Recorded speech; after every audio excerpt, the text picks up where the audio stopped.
Hey everyone, hello. So, for decades, Mother Teresa has been held up as the very image of compassion, a frail woman in a white sari with blue stripes caring for the dying poor in Calcutta.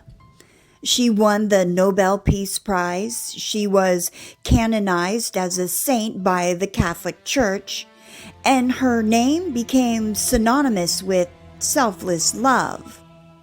But what if the story we've been told isn't the full story? Today, we're going to examine the lesser known, deeply controversial criticisms surrounding Mother Teresa. Criticisms that were raised by doctors, journalists, former volunteers, scholars, and human rights advocates. And this episode is not an attack on faith, nor a denial that she helped people. It is an examination of whether the myth built around Mother Teresa matches the reality. So, Mother Teresa was born with the name you see listed here. I'm not even going to try to pronounce it because I will butcher it. But she was born in 1910 in what is now Northern Macedonia. Founded the Missionaries of Charity in 1950. Her mission was to serve the poorest of the poor.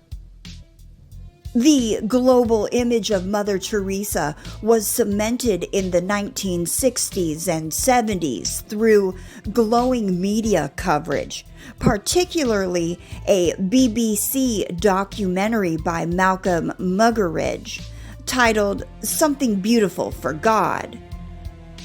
And from that point forward, Mother Teresa became less a person and more a symbol, a living saint long before her death. But symbols once created are rarely questioned. One of the most serious criticisms of Mother Teresa centers on her theology of suffering. She frequently spoke of pain as a gift from God, famously saying that suffering brings people closer to Christ, and that the poor were, quote, sharing in the passion of Jesus, unquote. Critics argue that this belief didn't remain abstract. It shaped how care was delivered in her homes. Former volunteers and medical professionals reported that pain relief was often withheld, even when it was available, and terminally ill patients were not told their diagnosis. And comfort, not recovery, was emphasized, even when recovery was possible. Mother Teresa once said, "There is something very beautiful in seeing the poor accept their lot, to suffer it like Christ's passion." But to critics, this sounded less like compassion and more like romanticizing suffering, especially when applied to people who never chose it.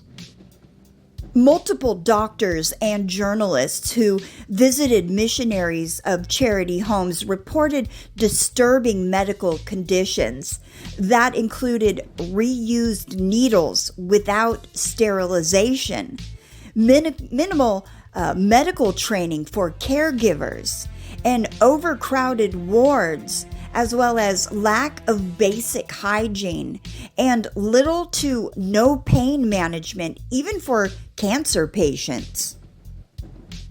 British physician Dr. Robin Fox, editor of The Lancet, described the care as primitive and said that many patients who could have been treated were instead allowed to die. Critics argue that this wasn't due to lack of money because Mother Teresa's organization received hundreds of millions of dollars in donations over the decades. The question remains, if resources were available, why wasn't better care provided?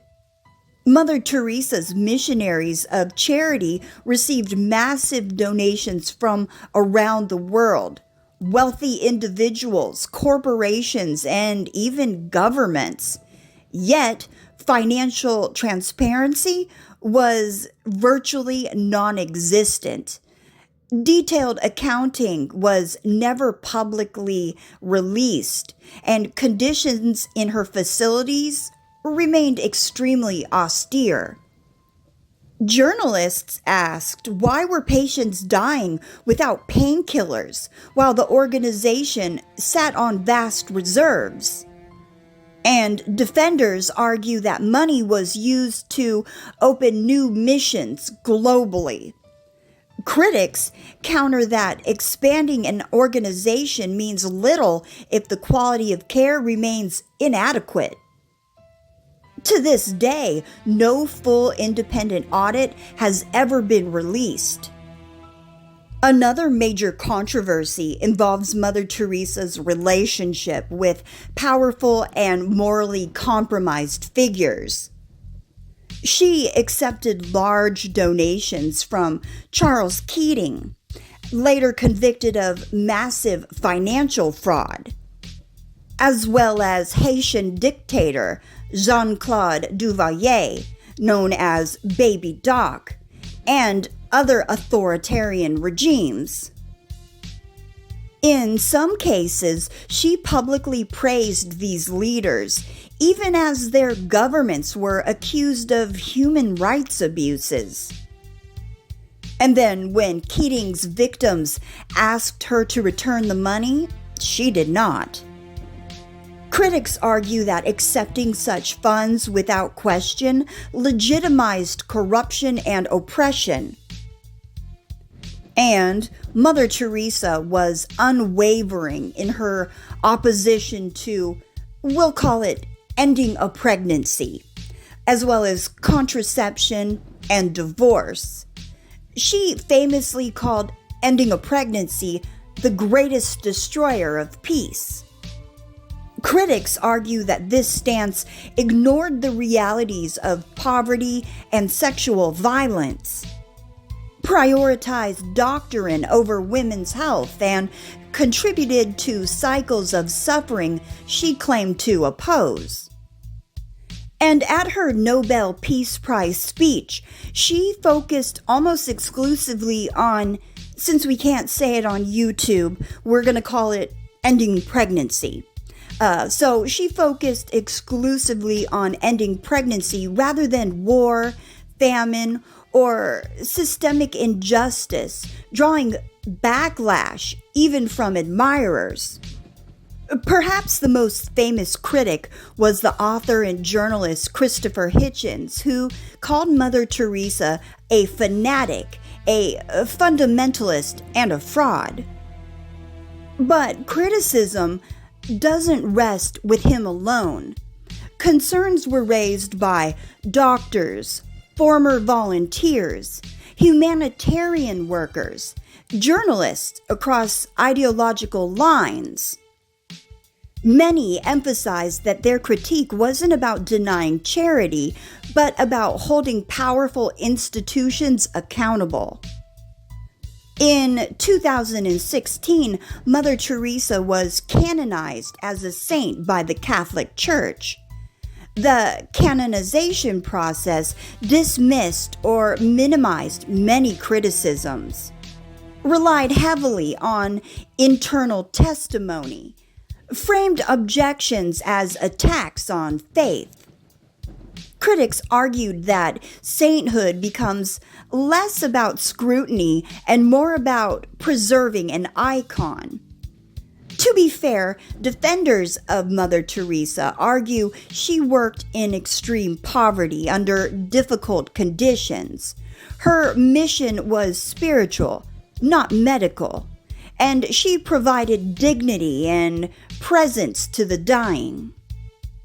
Western standards were unfairly imposed on a religious vocation. And it is true that many people felt loved and cared for by her presence, The question is not whether Mother Teresa helped anyone, but whether the global myth erased legitimate harm and accountability. Mother Teresa may have been compassionate. She may have been sincere.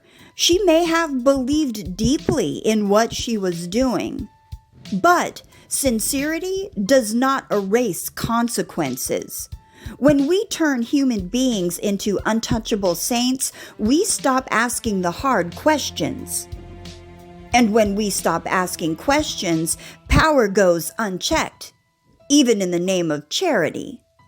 Perhaps the most honest conclusion is this: Mother Teresa was neither a monster nor a miracle, but a deeply flawed human being elevated into a symbol that could not be questioned. And maybe true compassion begins not with worship, but with truth. So yeah, that's it for today's video. As always, I hope you found it entertaining, enlightening, or in some way beneficial. If you did, hit the like button, subscribe to the channel, and share the video with a friend or two. Alright everyone, take care. Peace.